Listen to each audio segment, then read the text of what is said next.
guys are not supposed to be in here. Come on. Get your little butts out. Out, out, out, out, out. Hey guys, Tish from Python Spawn. I just got home from work, so yeah, we're self-filming again. So yeah, I just wanted to give you guys an update. So stay tuned for that. You're already in, so I can't say come on in, but here, we'll try this.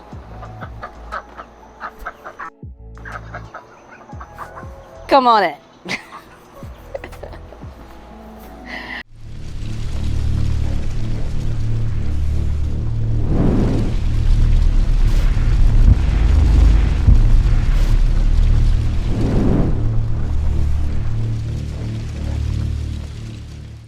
Okay, so what we're pretty much gonna do today, I kind of want to give you guys an update.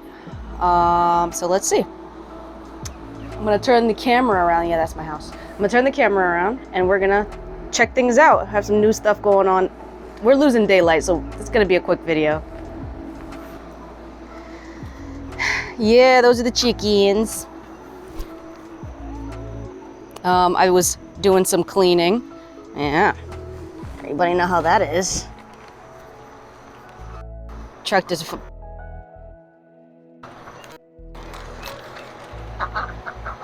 and they messed up my tape measure. Great. But yeah, what I wanted to show you guys was, oh, I forgot about something. Hold on. I need this. Ow, ow, okay. That's how I do my audio recording, if you guys didn't know. Okay, so this is the new thing that's happened. So on top of, don't worry, we're gonna get to the snakes, but on top of this, which pretty sure everybody knows I have in here, like I said, I do some cleaning pretty much every day after work. I'm out here cleaning. So now the chickens and the rabbits are going to be in there, and they'll still have like areas to hang out in there. I always leave it open so the goats can go in, but this gets locked up now. Just the chickens and the rabbits, because the rabbits do free range as well. The baby ducks. Another baby duck. So this is the new goat house. So I did want to do a video on how this is made, but we kind of did it in the middle of the night. So it was my best friend's son that came over and helped me with this. So I'm gonna actually, there we go. So I am going to pretty much tell you, can you get off your hay?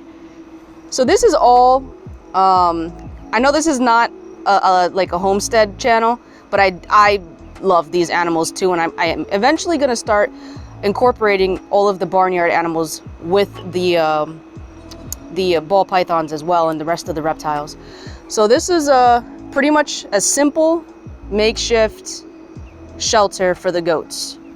So this is, I made all of this under $60, believe it or not, because it was over 100. It was like 119 originally, but I ended up not needing a lot of the roof, so I only needed 4 panels for the roof. So this is pretty much like the basic. This is just pallets that I got from work that they were gonna throw out. So there's 1, 2, 3, 4, 5, 6, 7 pallets that I just lifted up and screwed together. Well, I didn't, my best friend's son did. And then these are 2x4s. These are 2 foot high, creating the slope so that when the rain goes in or comes down, it's not gonna come inside, and it's already been tested. So there's no water that comes in here. Now the snow, different story. I actually was just told I should have swapped it and made it run down instead of sideways, but there's a solution to that. So there's gonna be a solution. I'm gonna end up lifting this side and having it slope down that way eventually before the winter comes. But yeah, so let's take a look in here. So in here we got Navi. Hi Navi, what you doing, bud? She's a good girl. They have their hay here. It's on a pallet as well so that it doesn't get wet if it does, if this does get saturated with water. They only get pellets in the morning, So obviously they definitely use that. They eat that pretty fast. And the chickens can come in here too, that's no problem. But there's their water that's filled every morning too. Pretty much everybody, every single morning, including the snakes, everything gets topped off with water for the most part. Snakes I try to do every 3 days, 3 to 4 days, something like that. But the barn animals need it every single day. Whether they're pooping in it or something, they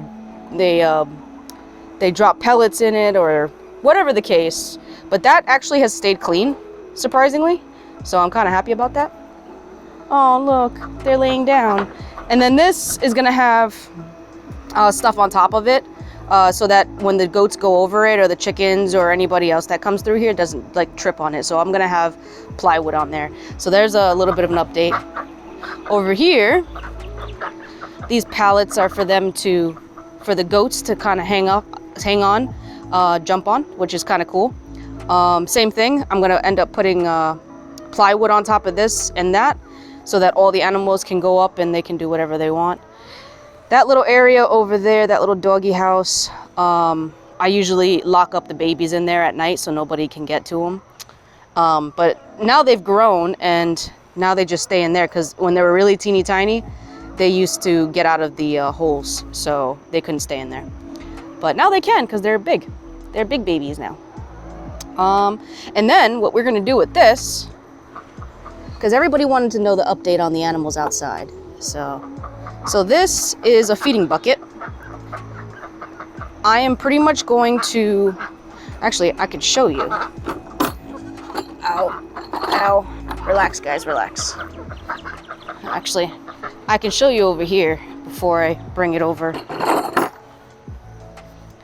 So this little thing right here is what I'm gonna put inside of there. I'm gonna mount it just like I mounted it there, and then I'm gonna hang the bucket down, and it's gonna be able, I'm gonna be able to take it on and off. So there are the rings. I get all my stuff from Tractor Supply. And then the hooks to be able to hook it on and off. So they'll just hook on here and then hook on there, and it's an easy take on, take off. There's a bucket that is heated, so I'm gonna be getting those for the winter.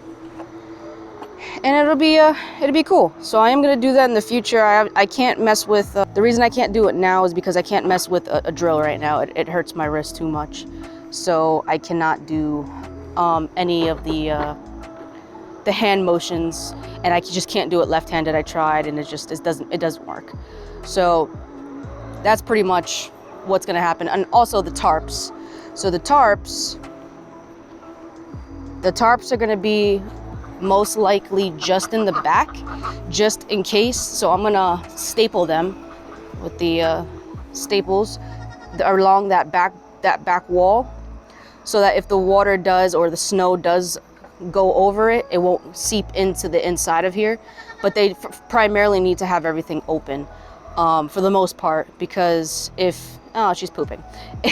Sorry, I didn't mean to put that on camera, but whatever, they're animals. If, you know, they're too enclosed, apparently they can get pretty sick, you know, upper respiratories and things like that. They need to have a lot of ventilation, a lot of fresh air. So we're gonna keep that open, and I'll probably have a panel in the front here too, and then just have the sides open. We'll see how it goes in the winter, but overall, this is awesome. So yeah, let me back up a little bit and show you like the whole thing. I also cleared out, I've never been back here, but I actually cleared this out, so now they have a lot more space back here.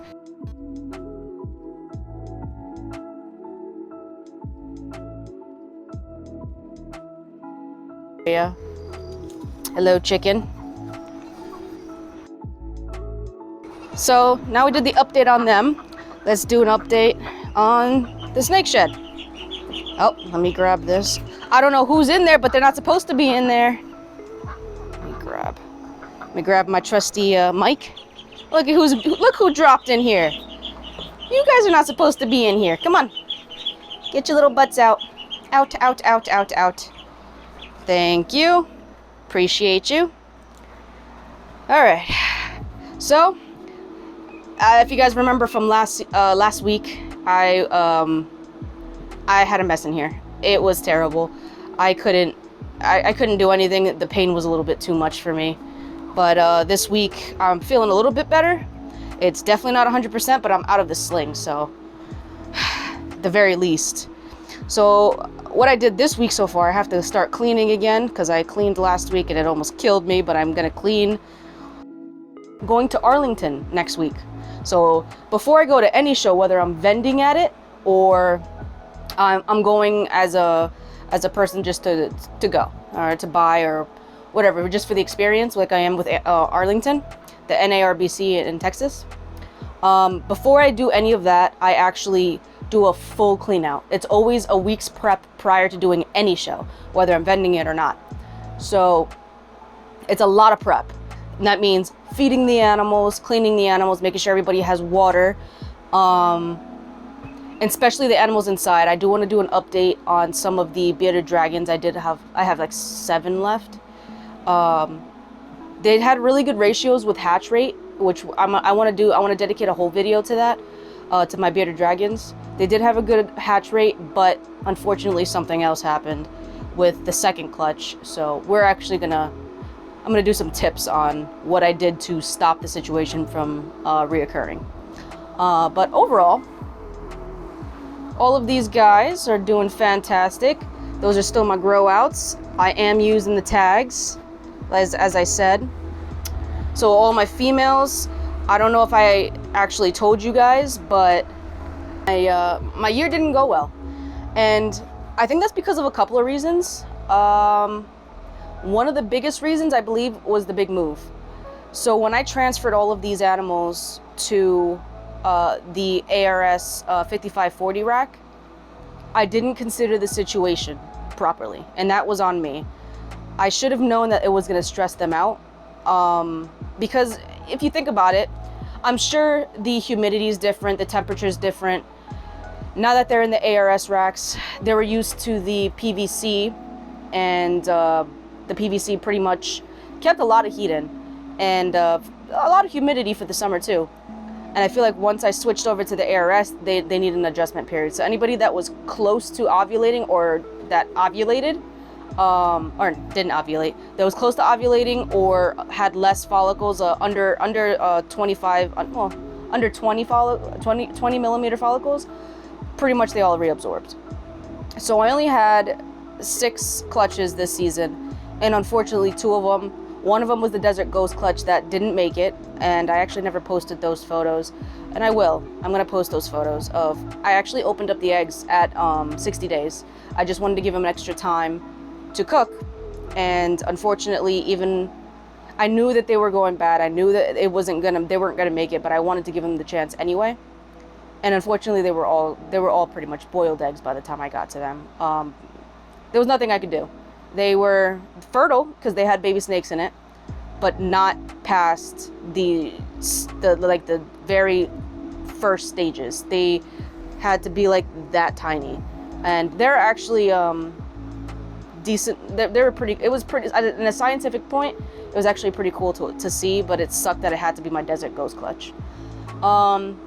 Also, my yellow belly het pied, unfortunately.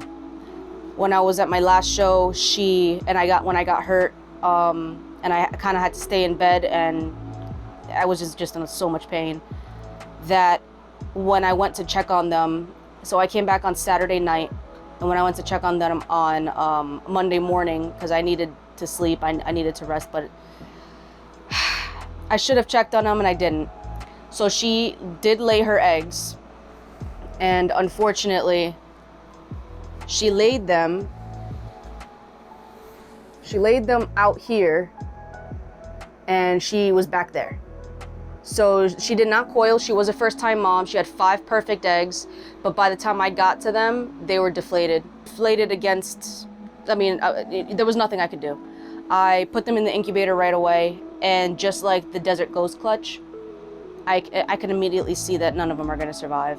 But I am going to incubate them at the full temp. At the full term. I am putting the powder on them, the antifungal, to try to stop the growth of the mold, but I don't think they're gonna survive. There were 5 perfect eggs, and she was bred to my asphalt het pied, so that sucks.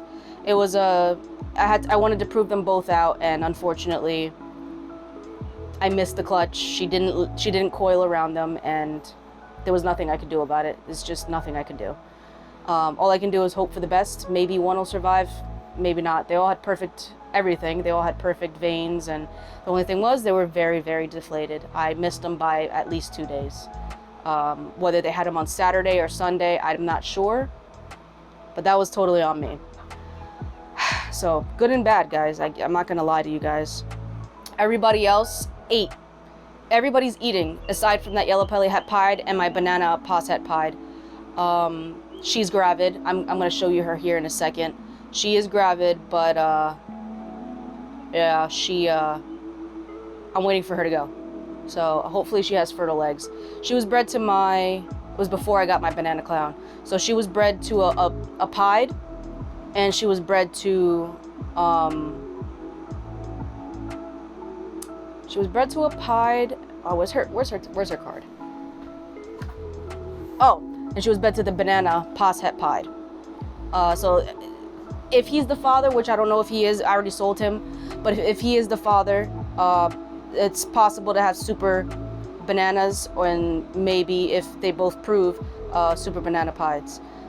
So that would be cool if it ends up happening, or it's the pied and the pied boy proves her out and I get some banana pieds, and if she doesn't prove out, then I get at least normals and bananas 100% het pied. So it's not a loss. It's just she didn't want to lock. Well, my Wookiee boy didn't want to lock to her. That was the original plan, and he just never locked. So he was bred in the beginning. He just never wanted to lock with her. He locked with a bunch of other girls, but not with her. So let's take a look.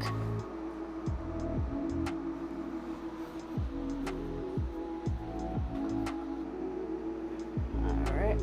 Well, there goes her prelay shed. So she should be going any day now. She is definitely on her way. There's her perfect shed. So that's good. I gotta give her some more water. Gotta replace that. But yeah, she's a curious girl. I'm not worried about her. She's not aggressive whatsoever. But yep. If she proves het pied, I already know what I'm gonna put her to next season. I want some 50% hets, and because pied is an easy thing to pick out when it comes to hets, I'm gonna be putting her with a bunch of Desert Ghost stuff and Wookiee stuff. So Wookiee, Desert Ghost, and probably Clown as well. So yeah, that's the next girl to go. Everybody else has 8, and I don't think they're even close to anything anytime soon.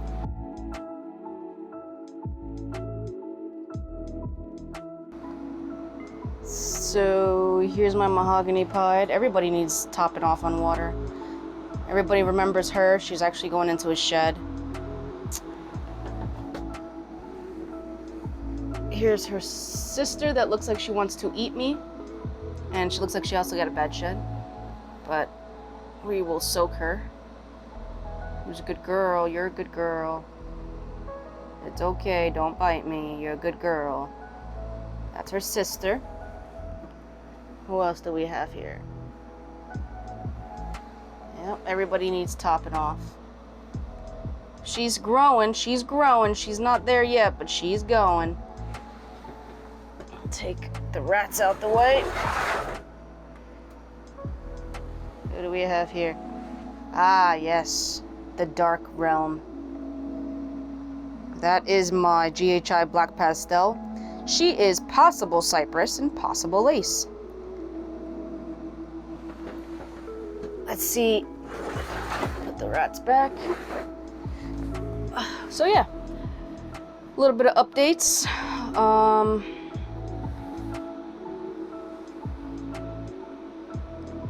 So my sand boas should be going pretty. They should be having babies soon. We'll see. Oh yeah, it's kind of the updates. Here's some of the babies here. Well, I'll show you some of these guys. These guys are on their second meals.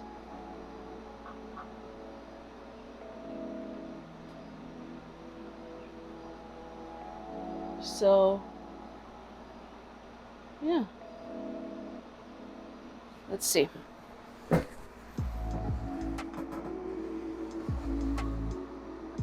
Orange, oh, that's the OD. She's the female OD. Double head albino clown. Looking pretty. Got a pastel there. Male. Actually looks like pastel OD to me. Pretty clean. There's the normal female double head albino clown. Oh, that's the GHI. That's a different clutch. There's the... That one is pastel OD as well. And that one is the baby. The baby that hasn't eaten yet. It's a teeny tiny little baby. Yeah. So yeah, there's the updates. Oh, I gotta clean that. Hold on. Where did that one go? I gotta mark that tub. Where did it go? Where did it go? Which tub was it? Yep, there it is. All right, let me mark that.